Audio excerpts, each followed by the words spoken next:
I'm the host. My name is Tony. And the purpose of Level Up is very simple. We hope to decrease delinquency, drug abuse, and other high-risk activities among youth. And one way that we feel like we can accomplish this goal is by partnering with professional mentors who have a desire not only to impact students in the world, but also in their communities. And so today I have a special guest with me who is a public health dietitian for Mississippi County Health Department. And she specializes in helping individuals that are dealing with diabetes. She provides educational help. I mean, she does a number of things. Just please help me introduce Miss Jody Diebold.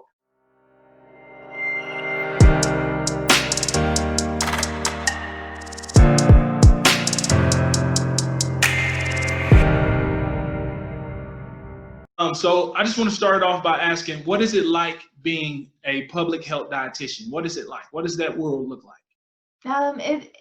It's very exciting to me. I get to every day come in and help people to become their best self, to help people who are struggling with tough diagnoses such as diabetes, and filter through all the information that's out there and figure out the best way to take care of themselves. So where did this passion come from? And how long have you been working with the Mississippi County Health Department? So I've been with Mississippi County Health Department since October of 2015, but I've been a dietitian since June of 2002. And the passion came from just watching everybody a bunch of people in my family go through struggles with chronic diseases, struggles with their weight. And then I just have an overall passion for food and for eating and just keeping things healthy. And it came from my personal life with the family, but it also came from my years of working in the hospital and seeing people diagnosed with diabetes and watching those people come back and their health status keeps deteriorating, and they have to have amputations or they go on dialysis. And so my passion in the public health sector is really to try to prevent all that, to keep people out of the hospital, keep people at home, and keep them living the happiest, fullest life that they can. I have a lot of family members who have diabetes. And it's very important that we have individuals like yourself there to help manage it as well as delaying it. So I just first of all, I just want to thank you for what you do. I was online looking at some information that was provided by CDC, and the information that they put out was very shocking to me. It said that 1 in every 3 Americans in the United States by 2050 would be diagnosed with type 2 diabetes if the current trend continued. And so I was kind of shocked by those statistics. It said right now, I think it said currently 1 in 10 right now. So it said if this trend continues. So what is this trend that they're referring to? So the trend that they're referring to is, it deals with a number of different things. It deals with the physical inactivity of people. People are not getting enough exercise. It deals with the portion sizes in the past 20, 30 years have just doubled. So what a hamburger looked like at McDonald's 20 years ago is not the same hamburger that you're going to see now. It's much bigger. Portion sizes we put on our plate are much bigger. Eating fruits and vegetables has gone down. There's been so many different, the increase in drinking soft drinks have gone up and decrease in drinking water.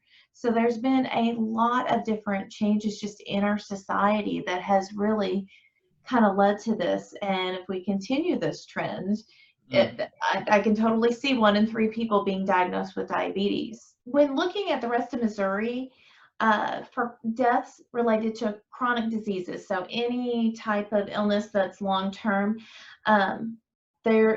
Mississippi is in the top 3 for deaths related to chronic diseases in Missouri. We have the third highest rate of death for chronic diseases. The other two counties are Dunklin and Pemiscot. So we are pretty much up there with deaths from chronic diseases. We're also at a higher rate than Missouri for hospitalizations related to diabetes, the preventable hospitalizations related to diabetes. Missouri, their rate is 14 per 10,000. Ours is 18.5 per 10,000. So more people are going into the hospital for diabetes that could be prevented. I drink a lot of, and I was just looking at some information on YouTube, so I'm thinking I need to stop. But could you tell us, how does diet sodas affect individuals? Does it increase the risk of diabetes? Like, what about diet sodas? So right now, what I've kind of been seeing with diet sodas is that they're taking place of healthier liquids such as water, and they're not as hydrating. But really, because the sweetener in diet sodas is so insanely sweet, we get used to a very high level of sweet, and it will almost cause us to start craving sweets and craving to have more. Whereas, if somebody doesn't drink them, rather replaces them with water, their cravings for sweets and cravings for carbohydrates might go down because they're not constantly hitting their taste buds with that sweet all the time. I mean, it's not as hydrating as water. It destroys your teeth. It may not raise your blood sugar like regular sodas, but there's even some research out there that says that over time, we might have a bigger blood sugar raise to diet sodas. So that as far as replacing regular sodas with diet sodas, it may help you get off the regular sodas, but it doesn't really help a whole lot if you just drink diet sodas. Okay. So I tend to try to, if you are going to drink anything in addition to water, like whether it's a regular soda or a diet soda, decrease the portions. We don't need to be drinking these 32-ounce diet sodas or regular sodas. And that's like with the diet sweeteners, I tend to tell people don't treat it any different than the regular. If you wouldn't eat a pint of ice cream every evening, don't eat a pint of diet ice cream either. So what can be done to delay the process of being diagnosed with diabetes? The first thing would be physical activity. At the very minimum, trying to get 30 minutes of physical activity 5 days a week. And I'm not talking going out there and running or doing marathons. I'm talking about walking, just getting up and moving to where your heart rate gets up a little bit and get your muscles moving. That's kind of one of the first things. The next thing, if you are drinking a lot of sodas, whether they're really diet or sugar sweetened sodas or any other sugar sweetened beverages such as sweet tea or lemonade or Kool-Aid, reduce the amount of that you're drinking. Keep it to about 8 ounces a day if you can. And you don't have to be there tomorrow, but slowly reduce the amount that you're drinking. Reduce the amount of added sugar in your foods. Reduce the amount of sweets and desserts. A couple of times a week, a sweet's not a big deal, but when it's an every night thing, if you're getting your ice cream every night, it becomes a bigger deal. So that would be the next thing. The next thing would be to look at less processed foods that are higher in fiber, more foods that look like they do in nature, so vegetables and fruit. Those would be great. And just pay attention to the amount of sauces you put on your food and additives. But the biggest part would be eating food that is real food rather than packaged food, getting that physical activity, and reducing the amount of sugar in your diet. Time is one of the things that kind of kills that motivation. If you don't have a whole lot of time, make it more difficult. And so what I tend to tell people to do is to slowly make it part of your day.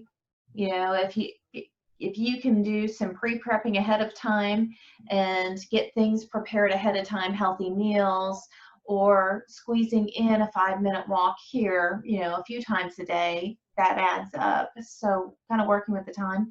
Money's another thing that I hear that really is kind of a thing that prevents it, that people, it's harder to eat healthy on a budget. It can be done though, and so it's really kind of shopping the sales, looking, farmers markets tend to help as far as buying in bulk and making sure that you use everything that you buy as far as produce rather than throwing it away. That's probably the number one reason produce ends up being so expensive, is we bring it home with the good intention to eat it, and then we end up throwing it away because it goes bad. And so a lot of pre-planning and prep work tends to help out with that. And finally, the biggest motivational killer is that these foods that are less healthy for us, the highly processed foods, are so flavorful that we call them hyper palatable. They taste wonderful. And people just seem to be reluctant to give them up because it's something that does make them feel good when they eat them. And I never tell people that you can't have these foods. What I tell people is, look, these foods can be had, but you've got to watch the portion sizes and the number of times you do these foods. So those are the three big things that I tend to run into as having problems. It's time, money, and really just liking the food that they're used to eating. Thank you for serving individuals in Eastbury and Charleston. Thank you so much for having me and giving me some time to talk about my services. I really appreciate this. All right. You have a great day. Thank you. Thank you.